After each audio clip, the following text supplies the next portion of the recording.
नमस्कार, स्वागत है आपका। मैं आपके साथ स्टेश नैन मोर। आप देख रहे हैं स्टेश नैन अनफिल्टर्ड।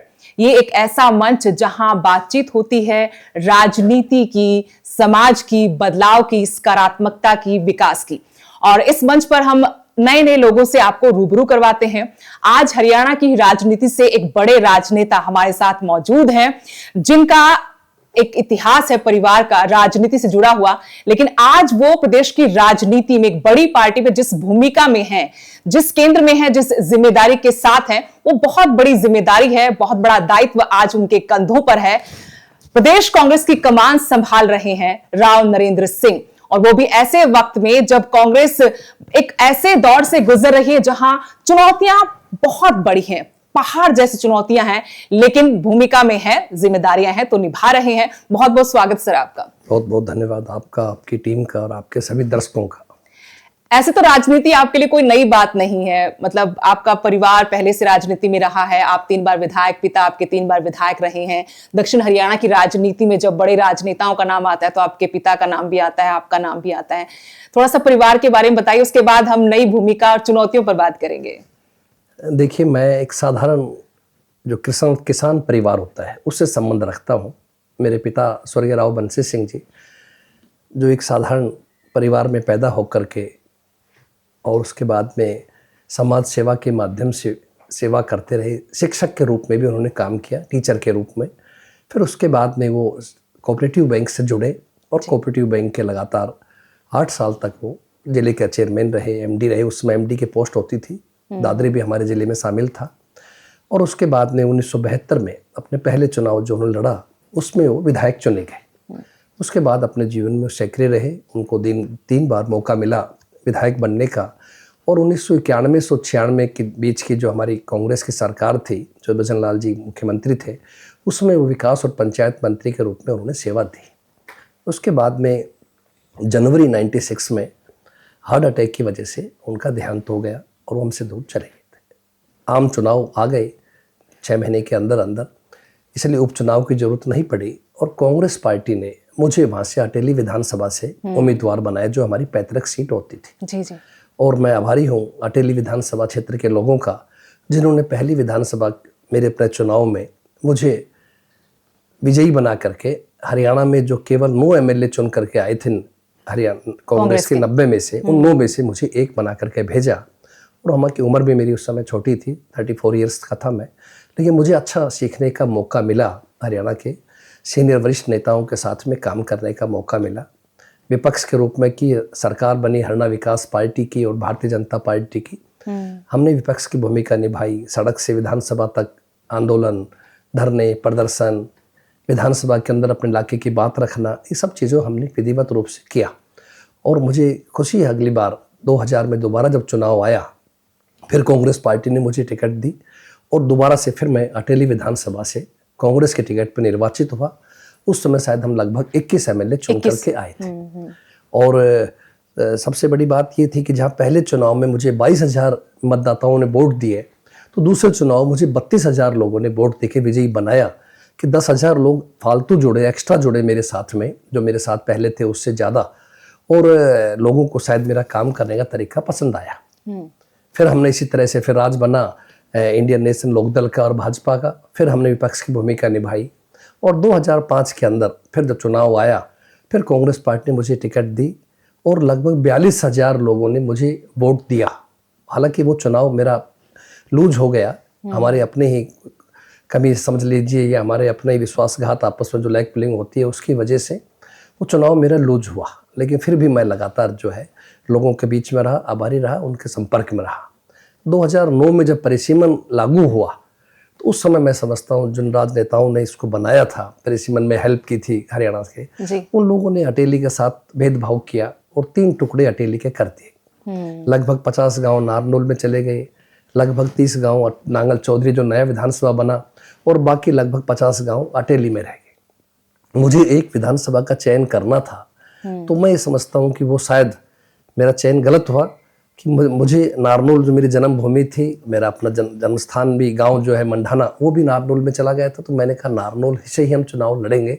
मैं नारनौल में शिफ्ट कर गया 2009 में। हालांकि कुछ कारणों से मैं उस समय हरियाणा जनहित कांग्रेस में चला गया था।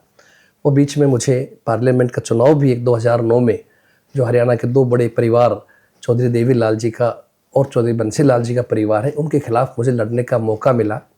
और मैं आभारी हूँ भिवानी महेंद्रगढ़ पार्लियामेंट के लोगों का, जिन्होंने मुझे 2 लाख से भी ज़्यादा वोट दे करके इन दो बड़े परिवारों के विरुद्ध में आपको एक पहचान देने की कोशिश की। और उसके बाद में जब विधानसभा का चुनाव आया 2009 में, तो मैंने नारनौल चुनाव लड़ा। और मैं आभारी हूँ नारनौल विधानसभा क्षेत्र के लोगों का कि उन्होंने मुझे चुन करके, जबकि आप जानते हैं हमारी हरियाणा जनहित कांग्रेस तो एक तरह से इंडिपेंडेंट बराबर ही था, कोई बहुत बड़ा उसका पार्टी का रोल नहीं था। सब देखिए, लेकिन चुनाव नसीब था कि आपको जीतना वहां था, मंत्री कांग्रेस की सरकार में बनना था। कांग्रेस की ही एक तरह सारे साथी आए थे, कांग्रेस की एक टीम थी हरियाणा जनहित कांग्रेस। तो उस कारण से फिर मैं विधायक बना वहाँ से। और फिर हम लोगों ने बाद में उस पार्टी का, आप जानते हैं सारा समय आपके सामने, फिर हमने कांग्रेस में ही उसका विलय भी किया। जी। और कुल मिलाकर के फिर कांग्रेस पार्टी में बिना किसी मांग के, सिर्फ अपने इलाके के सुधार को देखते हुए, विकास को देखते हुए, इलाके के लोगों की भावनाओं का सम्मान करते हुए हमने कांग्रेस पार्टी को समर्थन दिया और बाद में उसमें पार्टी का विलय भी किया।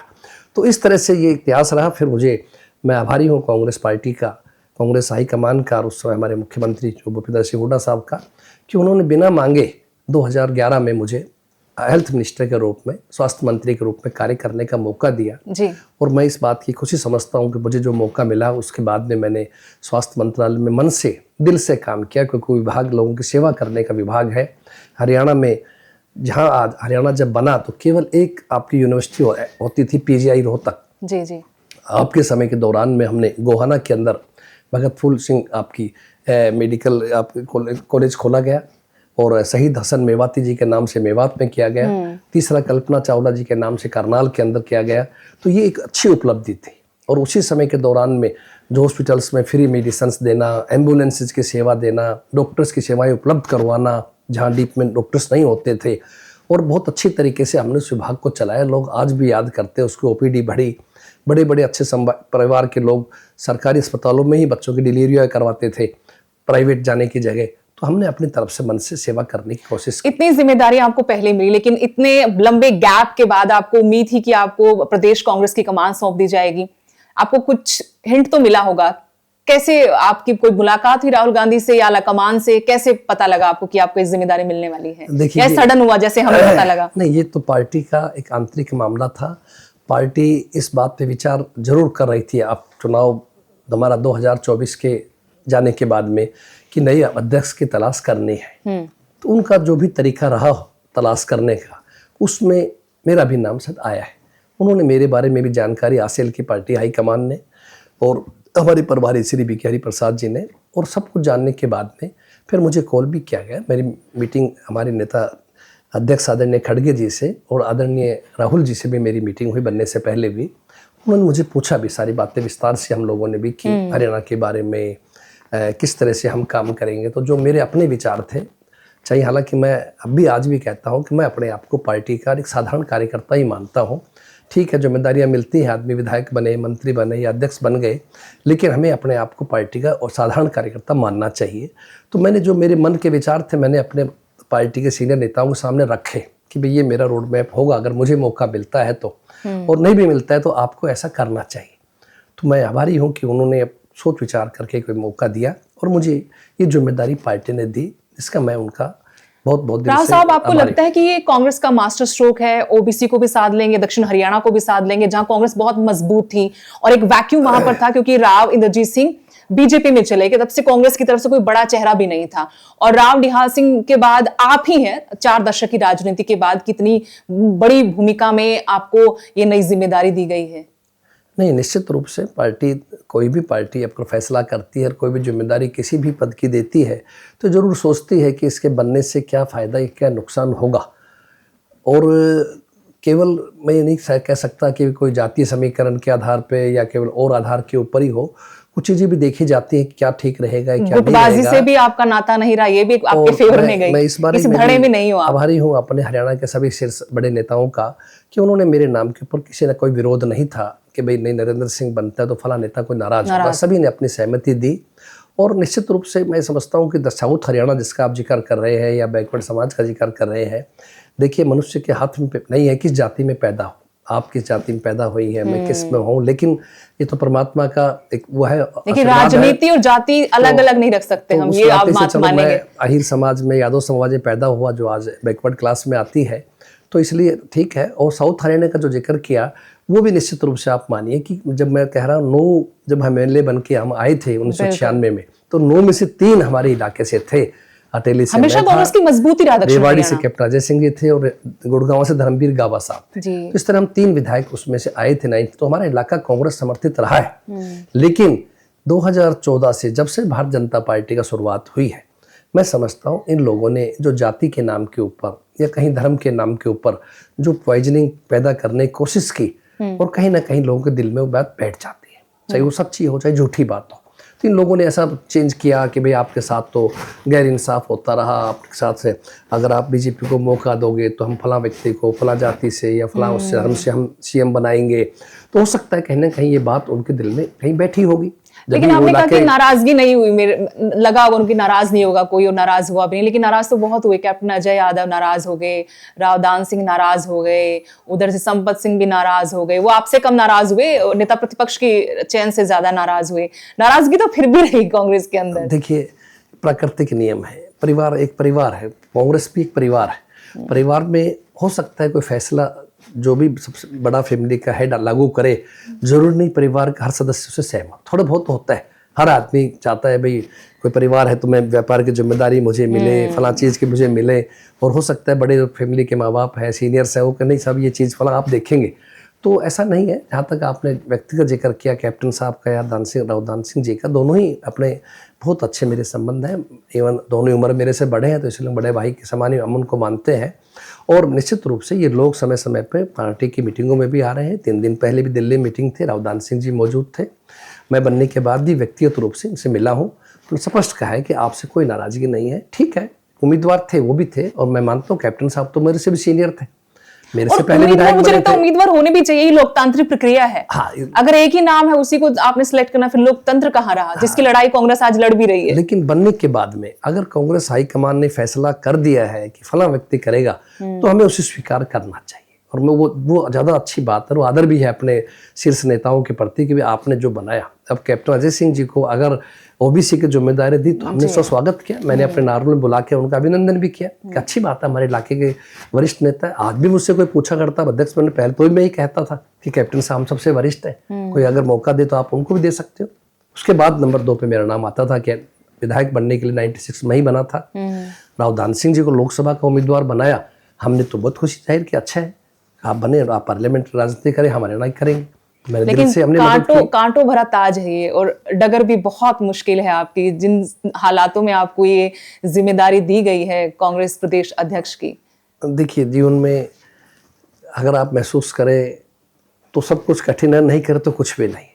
यदि आप आस्तिक हैं और भगवान को मानते हैं और परमात्मा का नाम लेकर के आप कोई भी कार्य करते हैं, अपनी बशर्ते कि मैं अपना खुद ठीक हूँ, मेरी आत्मा के अंदर कोई पाप नहीं है, मैं ईमानदारी से कोई काम करना चाहता हूँ और मैं सबको साथ लेके चलने की मेरी मनसा है, अनुशासन में सबके लिए चाहता हूँ, तो फिर मैं समझता हूँ वो चीज़ गलत है और उसमें सफलता निश्चित रूप से मिलेगी और मिलती भी है। जिन लोगों लेकिन अभी तक ये आरोप लगता रहा पिछले लंबे अरसे से कि जब से भूपेंद्र सिंह हुड्डा फ्रंट फुट पर खेलते हैं राजनीति हरियाणा में कांग्रेस में, कि जो भी अध्यक्ष बना वो उनकी शैडो में रहा। आपके लिए ये सवाल मैं इसलिए इस तरह से पूछना चाहती हूं, क्या आप उनके प्रभाव से बाहर रहकर इंडिविजुअली काम कर पाएंगे? मुझे तो ये चैलेंज लगता है और बहुत सारे दर्शक भी इससे सहमत होंगे। नहीं, देखिए ऐसा नहीं है, हर नेता को अपनी अलग जिम्मेदारी है। जो भूपेंद्र सिंह हुड्डा साहब हरियाणा कांग्रेस में वरिष्ठ नेता हैं, 2 बार मुख्यमंत्री भी रहे हैं, पार्टी अध्यक्ष भी रहे हैं, उनका अपना एक स्थान है और कांग्रेस पार्टी ने उनको एक जिम्मेदारी दी है विधायक दल के नेता के रूप में। जो नेता विपक्ष कहलाता है हरियाणा में, वो अपनी जिम्मेदारी को बखूबी निभाए हैं, पहले आगे भी निभाएंगे।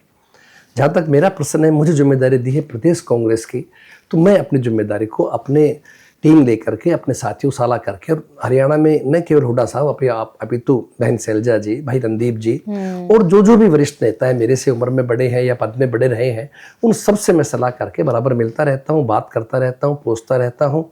और ये मेरी हाईकमान का आदेश है कि आपको सबको साथ लेके चलना है। तो आप ये मान लीजिए मेरे पे तो जो पार्टी हाईकमान का आदेश होगा वो सर्वोपरि है। मुझे उसी को मानना है और लोगों के साथ जनसंपर्क बढ़ाना है। ना कोई व्यक्तिगत मुझे मेरी किस नेता से नाराजगी है और ना ही कोई मेरी कोई बहुत ज़्यादा मैं पार्टी लाइन जाके बाहर नहीं कर पाऊंगा। मैं जो पार्टी आदेश करेगी मैं वो करूँगा और पार्टी के हित में करूँगा। ये बहुत लंबे अरसे के बाद ये शब्द और ये लाइनें सुनने को मिली हैं पार्टी हाईकमान वाली। बहुत अच्छा लगता है क्योंकि लोकतंत्र यही कहता है पार्टी में और उस पार्टी लाइन में रहकर ही बात करें। लेकिन मैं आपसे पूछना चाहती हूँ कि कांग्रेस में जो गिरावट आई, 2024 का जो विधानसभा चुनाव अभी अभी गया है, करीब 1 साल ही हुआ है, उसमें हार के पीछे आप क्या कारण देखते हैं? जितने भी नेता चाहे 2024 से पहले 2014 से लेकर 2024 के बीच में कांग्रेस छोड़कर गए हों, सभी ने एक ही व्यक्ति का नाम लिया कि एक पार्टी गुलाम बनकर रह गई है पार्टी। ये संपत सिंह भी कहते हुए चले गए, किरण चौधरी भी कहते हुए चली गई, राव इंद्रजीत सिंह भी चले गए। कितने बड़े बड़े नेता थे कांग्रेस के पास। आज कांग्रेस कहां है?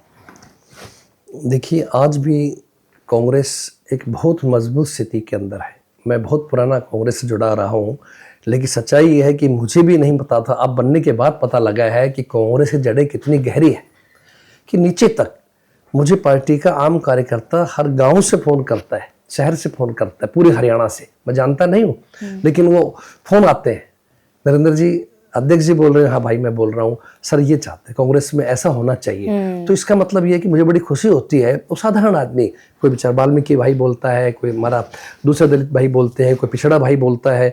तो जहाँ तक कांग्रेस सवाल है, कोई कमजोर स्थिति नहीं है, बहुत अच्छी मजबूत स्थिति के अंदर है। और रिजल्ट आपके सामने 0.5% का फर्क रहा है, इतने भारी इनकी बेईमानी करने के बावजूद, और लगभग शायद 22,700 समथिंग वोटों का ही फासला था जी। तो ये अगर ये ईमानदारी से चुनाव होता, आप ये मानकर चलिए, मैं अपना उदाहरण भी दूंगा आपके सामने कि नारनौल विधानसभा से मैंने चुनाव लड़ा और उसमें 155 हमारे बूथ है, 155 ईवीएम हो गई। उसमें से लगभग 85 जो बूथ्स थे, ईवीएम थी, उन पे जब तीसरे दिन हमने काउंटिंग शुरू की तो 99% उनका बैटरी का बैकअप आया था। मैंने लिख के दिया रिटर्निंग अफसर को कि साहब ये क्या है। ये काफी विधानसभाओं में अनिल मान जी को हम सुन रहे थे। आप सुनील आप खुद हिसाब लगाए, सुबह से शाम तक वोटिंग हो रहा है, 2 दिन रेस्ट भी है, कोई अच्छी से अच्छी बैटरी आप ले आओ, फुल चार्ज रख दीजिए, क्या वो डाउन नहीं जाएगी? अब उनका जवाब था, सब टेक्निकल स्टाफ कहता है आजकल ऐसी नई बैटरी आ गई है, वो पूरी 99 रह सकती है। फिर मैंने कहा सब फिर 155 होनी चाहिए, बाकी 99 क्यों नहीं? बाकी कोई 43 है, कोई 47 है, कोई 60 है, कोई 70 है, ऐसा क्यों है? बोला सर इसका तो हमारे पास कोई जवाब नहीं है। बहुत सारी चीजों का जवाब नहीं है राव साहब, मैं उन चीजों पे आऊंगी, लेकिन मेरा सवाल आपसे था, कांग्रेस के लोगों के कांग्रेस छोड़ के जाने के पीछे एक व्यक्ति का हाथ बताया जाता है। वो लोग क्यों गए? कुछ तो वजह होगी, क्या उनकी सुनवाई नहीं हुई? मैंने बहुत सारे लोगों से, ऐसे लोगों से बात की, कैमरा पे भी की, बिहाइंड द कैमरा भी की। वो कहते हैं कि सुनवाई नहीं होती कांग्रेस में, सिर्फ कमेटियां बनती हैं और रिजल्ट भी दिया जाता है कि ये वजह है, लेकिन उस पर एक्शन नहीं होता। अब ये एक्शन लेने की जिम्मेवारी आपके ऊपर भी है। देखिए, बिल्कुल ठीक बात है आपकी। जो अगर कोई घर में किसी को जिम्मेदारी दी जाए तो नाराजगी तो उसी से होगी, जिसके पास जिम्मेदारी नहीं उससे कौन नाराज होगा? कल तक नरेंद्र सिंह बहुत प्रिय था सबके लिए, लेकिन आज अगर अध्यक्ष बना हूं और मैं कोई ठोस निर्णय लूंगा तो मेरी प्रति पे नाराजगी बढ़ जाएगी। साहब ऐसा क्यों नहीं हुआ जी? क्योंकि उनको नजर आ रहा हूं मैं। तो इसलिए कई बार ऐसा होता है। बाकी सच्चाई ये देखिए, हम राजनीतिक लोग हैं, हमने अगर फैसला कर लिया ये पार्टी ये नेता हमारे लिए ठीक है तो वो ठीक है। एक पॉजिटिव सोच की बता रहा हूँ मैं आपको। जैसे गिलास में आधा गिलास पानी है तो आप कहेंगे अच्छी पॉजिटिव सोच वाला आधा भरा हुआ है, जो नेगेटिव हो गया यार आधा खाली है। तो इसलिए सोच की जरूर बात। कई बार हम सोचते हैं यार मुझे बस इस पार्टी में नहीं रहना, मुझे अपना फ्यूचर नजर नहीं आता, मुझे पार्टी छोड़नी है, हो सकता है मैं कहीं और कोशिश करूं, मेरा वहाँ भविष्य ठीक रह जाए। तो पार्टी तो हम नेता लोग कभी भी कोई राजनीति छोड़ भी सकता है, ज्वाइन भी कर सकता है। इससे कोई आप बहुत ज़्यादा सीरियस ना लो इन चीज़ों को। पॉलिटिक्स से पहले भी छोड़ते रहे, ये एक नियम है, प्राकृतिक नियम है, परिवर्तन होना, चाहे वो पार्टी का है चाहे दूसरी चीज़ों का है। तो और बाकी मैं ये समझता हूँ कि कांग्रेस पार्टी, इसमें कोई शक नहीं है, जिसका आज़ादी के लड़ाई से इतिहास जुड़ा हुआ है और बड़ी पार्टी ने जो काम किया देश के अंदर, प्रदेश के अंदर, अपने आप में ऐतिहासिक है। अगर आज हरियाणा की स्थिति है तो इसमें कांग्रेस का बहुत बड़ा योगदान है। बिल्कुल। अब बात है वोट चोरी पर। वोट चोरी को लेकर हरियाणा कांग्रेस युद्ध स्तर पर हम कहेंगे काम कर रही है। जिलेवार तरीके से आप लोगों ने अपने प्रोग्राम फिक्स किए हैं, कल करनाल में था, अब अंबाला में है, अलग अलग जाएंगे। अब वोट चोरी क्या है सर? अगर वोट चोरी हुआ है तो फिर इसका हल क्या है? ये लड़ाई जीतने तक कैसे पहुंचेगी कांग्रेस की? क्योंकि चुनाव आयोग इसको मान नहीं रहा, शिकायत कहीं पर ली नहीं जा रही, चुनाव आयोग उल्टा हलफनामा मांगता है, लोगों में एक बड़ी शंका है, लोग भी सवाल कर रहे हैं कि हमें जवाब तो मिले, एक शिकायत आई है, कम से कम उस पर शिकायत पर एक्शन हो, जांच हो, उसके बाद तो कुछ हो। देखिए, हमारे नेता राहुल गांधी जी ने दिल्ली में इंदिरा भवन में 5 नवंबर को जो हरियाणा के मामले में जो खुलासा किया और बड़े स्पष्ट रूप से बताया कि भाई किस तरह से हरियाणा के अंदर 25 लाख वोटों का गड़बड़ हुआ है। हर 8वां वोटर फर्जी था, ये डुप्लीकेट था, ये बल्क का था, कहीं एड्रेस जीरो था, कई फोटो लगी हुई है, आपने देखा होगा, आप तो खुद ऐसे संबंध रखते हैं, सारी बातें जानते हैं। कहीं वो ब्राजील के एक मॉडल थे, उसके नाम की फोटो आ रही है, और बहुत से तो हम जानते भी नहीं जो होंगे अपने लोकल आसपास के और लोगों का भी। तो इसमें तो कोई शक नहीं है कि इसमें गड़बड़ थी। आज कांग्रेस या हमारे नेता राहुल जी इसलिए नहीं उठा रहे कि भाई कोई हरियाणा में तुरंत चुनाव है, उसको कोई फायदा मिल जाएगा, ऐसा बात नहीं है। उनका यही मकसद है कहने का कि भाई हमें गड़बड़ हुआ है और हमने जांच की है विस्तार से। मैं आपको विधानसभा स्तर तक का आपको रिकॉर्ड दूंगा। कल मैंने करनाल में बताया था, आज अम्बाला में बताऊंगा किस विधानसभा में कितने वोटों गड़बड़ हुआ, कितना फेक है, कितना नहीं है। तो ये सब चीजें हम रिकॉर्ड सामने रख रहे हैं, और वो रिकॉर्ड वैसे नहीं बना कमरे में बैठ के बन गया, फील्ड में जाके बना है, लोगों से मिलके नहीं, बना है। वही मैं कह रही हूँ, ये लोगों तक तो आप पहुंचा रहे हैं, लेकिन इसका हल क्या है? चुनाव आयोग तो आपके सुन नहीं रहा, सरकार मानेगी नहीं, लोकतंत्र अब में क्या, आप कहाँ जाएंगे? नहीं, लोकतंत्र में सबसे बड़ा न्यायालय जनता का न्यायालय, जनता की अदालत का है। हम लेकिन जनता के आप बीच कह रहे जा कि रहे हैं। वोट चोरी हो रही है, अब जनता तो वोट नहीं डाल रही है, आप कह रहे कि वहां तो वोट कोई और डाल रहा है, तो वो न्यायालय का दरवाजा तो वहां पर भी बंद हो गया आप लोगों के लिए। नहीं, ऐसा नहीं है। कम से कम मतदाता को पता तो होना चाहिए कि आज हरियाणा में जो सरकार बनी हुई है भाजपा की, नायब सरकार जो काम कर रही है, वो सरकार अवैध है, हरियाणा की लोगों की इच्छा के विरुद्ध बनी है, ताकि और मेंटली प्रिपेयर होकर अगली बार पूरा ध्यान रख सके अपने वोटर्स में, वोटर लिस्ट के अंदर चेक करें, देखें, बूथ लेवल पर चेक करें, नीचे हम जा करके कि गड़बड़ नहीं है, और हो तो हम उसका पहले बताएं। इसलिए हम जागरूक कर रहे हैं, इसीलिए हम अपने संगठन को भी बूथ लेवल तक ले जा रहे हैं। अभी BLA 2 भी हमने बना रहे हैं, ताकि जो हर एक बूथ का हमारा एजेंट होगा, निगरानी रखेगा मेरे बूथ में कौन से नए वोट जुड़ रहे हैं, वास्तव में जेन्युइन है या नहीं है, जाके देखेगा एड्रेस क्या है, मकान नंबर ठीक है या नहीं है, कहीं डबलिंग फोटो तो नहीं है, उस सब हम चेक करें, जो लोग डेमोक्रेसी में कर सकते हैं। हमारा उद्देश्य केवल यही है, जनता चुनाव जिताए हराए, किसी को बनाए, वो जनता की इच्छा है, उनको जो अच्छा लगेगा उसको बनाएंगे। अगर हमारे कार्य खुश है तो हमें मौका देंगे, बीजेपी खुश है तो उसको देंगे, उससे बुरा भी नहीं मानना चाहिए। तो लेकिन ये कि भी कम से कम जो चीज एक शक के दायरे में आ गई है, और वो इसलिए आ गई है कि चुनाव आयोग हमारा निष्पक्ष नहीं रह पाए। एक इंडिपेंडेंट बॉडी थी, उसको स्वतंत्र काम करना चाहिए था, लेकिन वो नहीं कर पा रही, तो निश्चित रूप से उसका खामियाजा उठाना पड़ रहा है। तो जनता की अदालत, इसीलिए हम कहते हैं कि उसके बीच जाकर के हम एक फर्स्ट फेज में हम जिलों में जा रहे हैं, उसके बाद फिर हम विधानसभा लेवल पे भी जाएंगे, और निश्चित रूप से हम लोगों में ये बात समझाएंगे, उनको अपने तरीके से समझाएंगे, देहाती तरीके से, कि भाई देखो ये बात है, यही बच्ची एक लड़की है, इसका नाम स्वीटी है, कहीं बुरा है, कहीं सरस्वती है, कहीं फला है, इस टाइप से। तो आप देखिए क्या ये उचित है, क्या हिंदुस्तान की लड़की है, क्या इस तरह जीरो मकान नंबर एड्रेस किसी का है तुम्हारे गांव में? अगर नहीं है तो फिर कैसे बन रही है? तो बहुत सी चीजें हैं जो जनता के बीच में हम सच रखेंगे, और हमारा उद्देश्य ये जब मैं विरोधी दलों से, नेताओं से बात करती हूँ, बोलती हूँ कि कांग्रेस वोट चोरी का आरोप लगा रही है, बकायदा सबूत दे रही है, कम से कम उस पर जांच, तो चुनाव आयोग की जिम्मेदारी बनती है कि वो उस पर जांच करे, क्योंकि उस प्रक्रिया को चलाने की जिम्मेदारी तो चुनाव आयोग की। तो वो कहते हैं कि वोट चोरी, कहाँ वोट चोरी, कांग्रेस खुद वोट चोरी करती, भूपेंद्र सिंह हुड्डा ने खुद वोट चोरी की, सुखबीर कट्टा ने खुद वोट चोरी की, और वोट चोरी है कहाँ? अब संपत सिंह से मेरी बात हुई, उन्होंने कहा कि सबसे पहला चुनाव जो मेरा भट्टू कलां से था, उस वक्त भजनलाल थे, बड़ा चेहरा कांग्रेस के, उन्होंने बोगस वोट डलवाए, फर्जी वोट डलवाए, तो ये तो जनक ही कांग्रेस है वोट चोरी का। देखिए, आप क्या उम्मीद करते हैं कि विपक्ष के आदमी, विपक्ष की पार्टियां हमारी बड़ाई करेगी कि कांग्रेस बड़ा अच्छा मुद्दा लेकर के आई है? वो तो कभी नहीं करेगी, उनसे हम उम्मीद भी नहीं करते। हम तो केवल जो सच्चाई सामने आई है, देखिए INLD है, JJP है, इन लोग, ये तो सत्ता से दूसरी पार्टियां ना सर, उनको तो फायदा होगा, उनको सही को सही फिर वो क्यों नहीं कहते? वही मैं कान जाना चाहती थी। जवाब तो शायद वही दे पाएंगे, वो तो मानते ही सही को नहीं। सही कहना चाहिए, क्योंकि आज मुख्य विपक्षी दल अगर कोई है हरियाणा के लोगों में तो कांग्रेस है, दूसरी दल नहीं है कोई भी पार्टी। अगर वो होते तो वो भी कहते, लेकिन वो ऑफ द रिकॉर्ड जरूर कहेंगे, आपको जब मिलेंगे, कि बैठेंगे चाय पे चर्चा करोगे तो जरूर बताएंगे कि हाँ वास्तव में गड़बड़ भारतीय जनता पार्टी करती है, और ये अवैध सरकार है।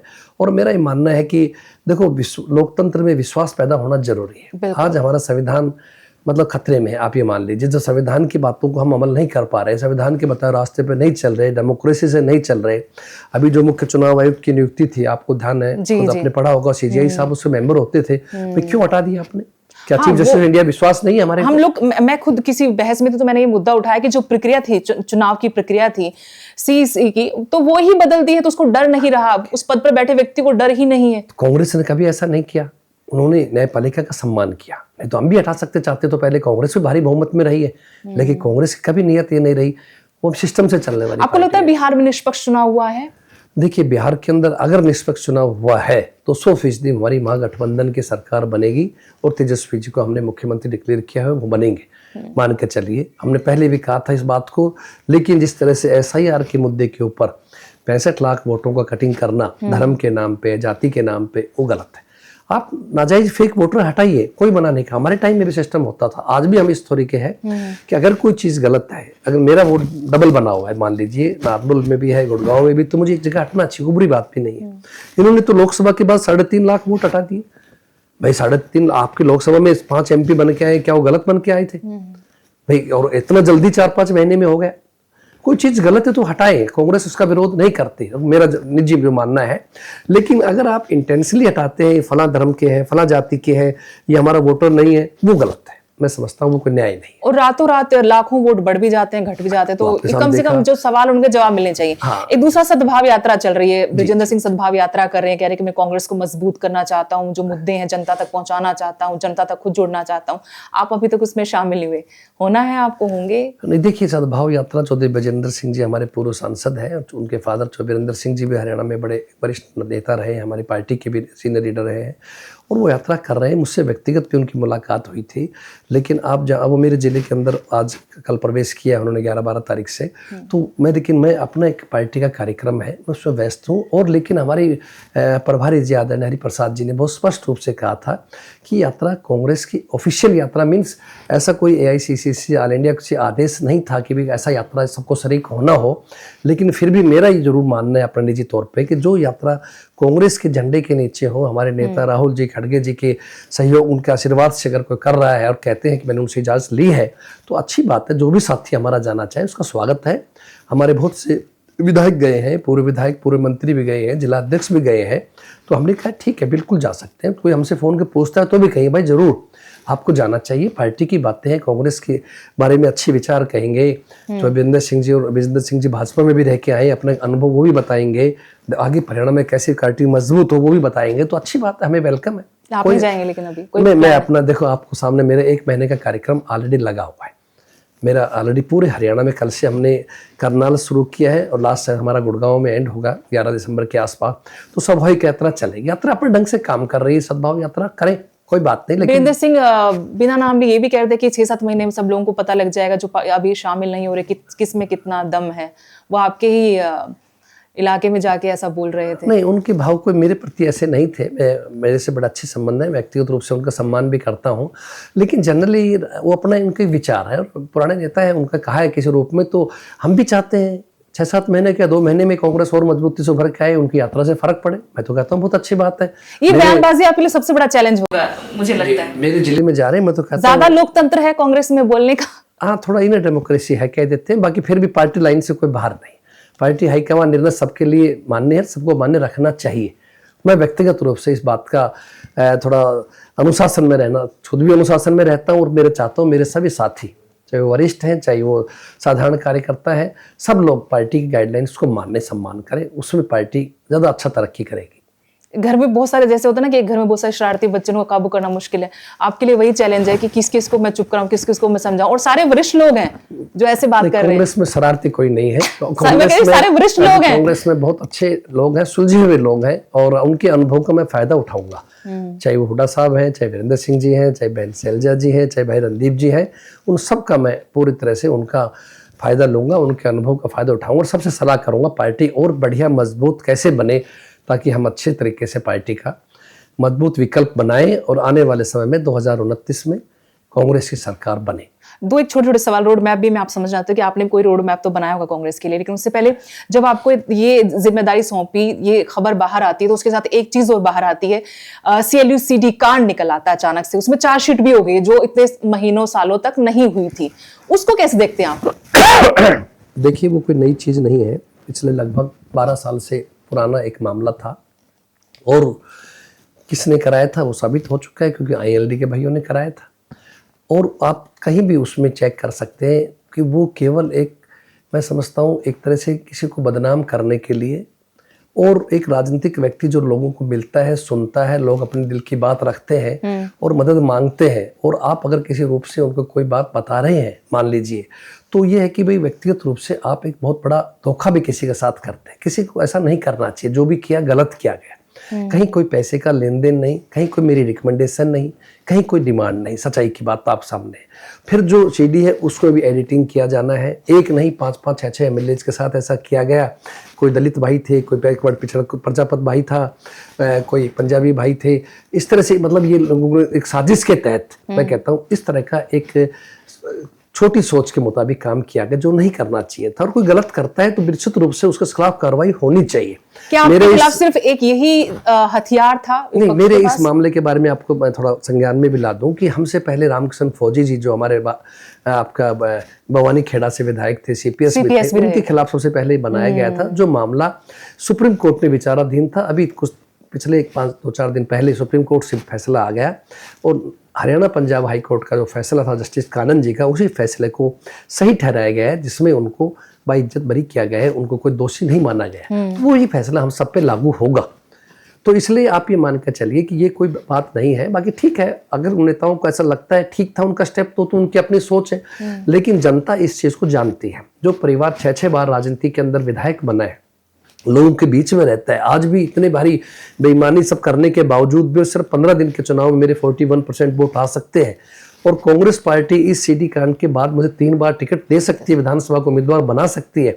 आप समझ सकते हैं। और क्योंकि रिपोर्ट सब कुछ तो उनके पास भी होगा, मेरे बनने से पहले भी ये सब चीजें मेरी हाईकमान ने सर्वे किया, देखा, पूछा, एक एक चीज का अनुवाद किया कि क्या केस है। तो समझते हैं कि ये एक पॉलिटिकल आप किसी का नुकसान करने के लिए ऐसा किया गया है, और सच्चाई सामने आएगी। न्यायपालिका पे और परमात्मा पे पूरा भरोसा है। हम सब लोग जो है इस मामले के अंदर निर्दोष हैं। एक आखिरी सवाल, क्योंकि वक्त बहुत कम है आपके पास, आपका बहुत बिजी स्केड्यूल है।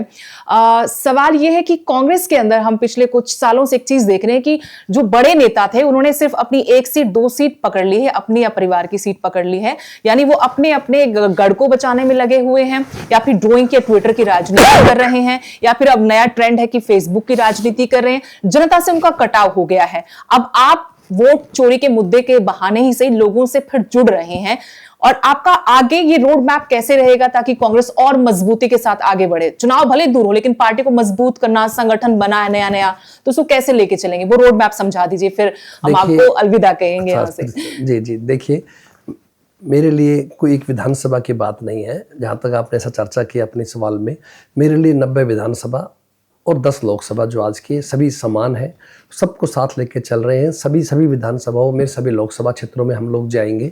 रोड मैप जो बनाया है हमने हर जिले के अंदर बनाया है उसी हिसाब से, ताकि कार्यक्रम सफल हो सके, और कार्यक्रम के बाद में प्रोटेस्ट हो, प्रोटेस्ट के बाद में ज्ञापन हो। ये सब चीज़ें हमारे दिमाग में हमने रखा हुआ है। पूरे हरियाणा को हम इसमें दौरा करेंगे, सब साथियों को लेके जाएंगे, सभी नेताओं उसमें शामिल होंगे। कोई कहीं होगा, कोई कहीं पर होगा, सभी नेता इसमें जाएंगे। मैं व्यक्तिगत रूप से प्रयास रहेगा, मैं सब जगह जाऊंगा, और पूरी तरह से हम पार्टी को, जो पार्टी की पॉलिसी है, पार्टी की नीति है, या ये जो अभियान छेड़ा है खास तौर से, ये हम जन जन तक पहुँचाना हमारा मुख्य उद्देश्य है, हमारा लक्ष्य है। बहुत बहुत शुक्रिया सर, आपने वक्त निकाला। मुझे पता बहुत कम वक्त आपके पास था, फिर किस दिन बैठेंगे, आराम से बातचीत करेंगे। लेकिन फिर कहती हूँ कि बहुत मुश्किल वक्त में एक बहुत बड़ी जिम्मेदारी आपको पार्टी ने सौंपी है। बहुत सारी शुभकामनाएं आपको, और बहुत सारी हिम्मत, हौसला आपको कि पार्टी को फिर से, कांग्रेस के कुनबे को आप एकजुट कर पाए। कि कांग्रेस का कुनबा होता था, फिर कांग्रेस में कलेबाजी इतनी ज्यादा होगी, परिवार और कुनबा बिखर गया है। चुनौती तो है। बहुत बहुत धन्यवाद। सही रहेगा, मिलकर चलेंगे, पॉजिटिव सोच रखेंगे, पार्टी को बढ़िया अनुशासित बनाएंगे, संगठित करेंगे, संगठन को मजबूत करेंगे। और मेरा लक्ष्य यही रहेगा मुख्य रूप से कि पार्टी जो है हमारे लिए बड़ी है, नेता बड़े नहीं हैं, हम लोग सब बाद में हैं, पहले मुख्य पार्टी है। ये रहेगी। जी, बहुत बहुत धन्यवाद।